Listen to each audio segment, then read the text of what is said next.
Welcome back. Now, reform of the Isle of Man's abortion laws has been, I think, firmly planted on the political agenda in recent months. Of course, a lobby group was formed earlier this year campaigning for change. There's actually now, it would seem, going to be two groups making different groups over the issue of abortion before the election.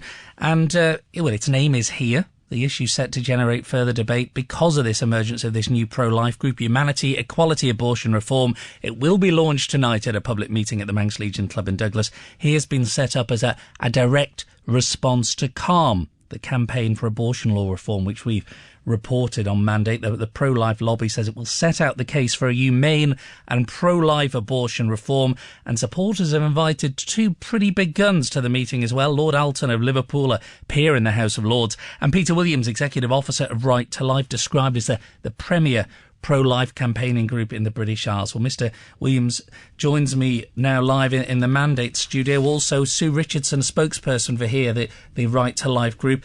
I'll start with you. Good morning to you both, by the way. Good morning. Good morning. I'll start with you, Mr. Williams. Tell me about this new campaign in the island, because you're the guest speaker. What are the aims? Well, indeed, I've just been invited along to talk about the issue of humanity and equality, those principles that should really inform any civilised discourse on any issue, but particularly need to come into the issue of abortion reform. And so humanity and equality in abortion reform has been set up by a group of volunteers on the island who felt that there wasn't enough of a balance in the debate that was being currently having over abortion. And so myself and Lord Alton have been invited along just to talk about the broader issue and to say, right, okay, what are the principles that should really inform us when we're thinking about this issue? Are you engaging in debate about abortion or the extent of any reform? Yes, I will be. I mean, what I'm going to talk about is the humanity of the unborn child, what the nature of abortion is particularly, so the very basic core issues of this whole issue. But what the HERE campaign do want to talk about, of course, is exactly what kind of reforms could better humanise the abortion law on the island as it exists. Also, celebrate to a certain extent the degree to which the Manx law is actually way ahead of UK abortion law. I mean, the 1967 Act that we have in the UK, that we suffer from in the UK, has essentially led to almost 200,000 abortions a year. In fact, it's over 200,000 if you include England, Wales and Scotland together. And what we find is sex-selective abortion has occurred. We find pre-signing of forms by doctors. In the Isle of Man, what you have is a law that actually says if an abortion takes place after 24 weeks, for example, then that abortion must take place in such a way that the baby will be born alive. If the baby is accidentally born alive before that point, then the doctor is mandated to have to look after the baby. So you believe the Isle of Man's ahead? I mean, way ahead. The Isle of Man, along with Northern Ireland, it's a battleground of sorts, isn't it? Both jurisdictions have this legislation that lags behind the UK's.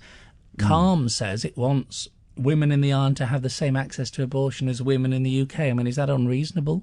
I think it's unreasonable to want a law that fails.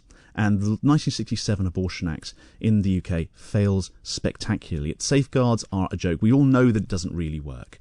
And what the other side are now trying to argue for is essentially total decriminalisation. They'd like to see abortion up to birth for any reason on demand.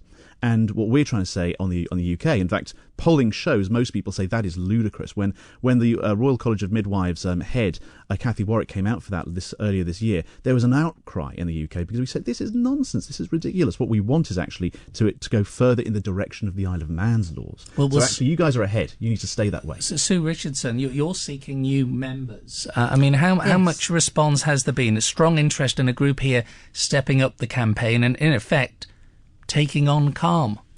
Yes, well, we were a little bit surprised when there was when that group was formed. Formed, because we haven't heard anybody talking about an opposition to the abortion law that we have at the moment. We fought the abortion law in 1990s, many years ago, and I was part of Life then, and since then, nobody said anything. So it was a little bit of a surprise. But we will, we want to redress that. We want to, there's quite a few volunteers that want to stand up and say, no, the law is okay as it is. It's not exactly as we would like it if you are against abortion altogether. But it is, as Peter says, it's ahead of the UK law, which is a compromise. Yes. Many people may hold private views, but be reluctant to join a campaign. What would you say to them? Well, I would say there was I think there is a great deal to be said for just being part of a group. They don't have to be standing in the forefront of the group, just to be there and to help, and other members of the group who are in the forefront will feel supported by them. Mr. Williams, do you accept women here face, in some cases, greater hurdles when they seek terminations, not to mention greater expense, of course, and quite possibly a greater risk? Well, the reason why the abortion law on the island has the strictures that it does is essentially to protect people and to make sure that there are safeguards. The reason why it exists is to allow abortion under very, very narrow grounds for the sake of a woman's life or her mental, physical health. And when the mental health is actually required, in the UK, it covers abortion on demand. I mean, doctors will give a mental health abortion even though there's no mental health issue at all. There's no actual evidence that abortion helps mental health. In fact, the modest evidence is that it hurts it. But regardless, what on the island you have is the need for a consultant psychiatrist to be there in order to say, yes, there's a genuine mental health issue. That's a great safeguard. But just let me ask you, just finally, because we're running out of time, this debate essentially pits women's rights against the rights, as you see them, of an unborn child. Can there be any common ground? I don't see this as a matter of a conflict of rights. There is no right to abortion in international law. There is, however, the right to life of the unborn child. And what this campaign is trying to say is, we need to make sure that humanity and equality are informing abortion law, so that, for example, abortion for disability, eugenic abortion no longer exists, and so that we have a debate which is fully informed about the nature and the rights of every human being. Peter Williams, Executive Officer of Right for Life. Sue Richardson, spokesperson for HERE. Thank you very much for your time this morning. Thank you. Thank you. You are listening to Mandate on Manx Radio. It's fast approaching 8 o'clock. Steaks and burgers for the barbecue.